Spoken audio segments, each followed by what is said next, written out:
Mga kapatid, well celebrated ang kultura at panahon ng tagsibol sa tuwing may Flower Festival. At kapag ito po ang usapan sa buong mundo, itinuturing na isa sa pinakamalaking pagdiriwang ng mga bulaklak ang Bloemencorso sa the Netherlands. Bloemencorso na ang direktang ibig sabihin ay Flower Parade. Isang linggong pagdiriwang ito kung saan pumaparada ang mga nagagandahang floats na may iba't ibang mga bulaklak.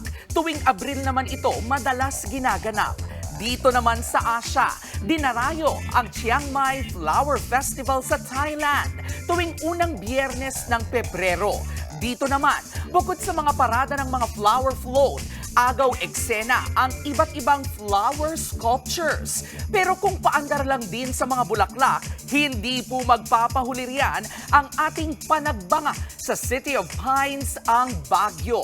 Tulad ng kahulugan nitong Season of Blooming, nasa spotlight ng pagdiriwang ang pamumukadkad ng mga bulaklak doon.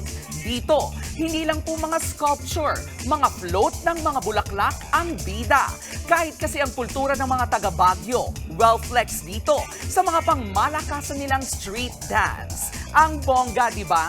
Ayon po sa mga lokal ng Cordillera, tulad ng mga bulaklak, larawan ng pamumukadkad ng katatagan ng mga taga rito ang pista. Tulad na rin po ng araw-araw nating paalala na ang K-Alaman ay K-Yamanan.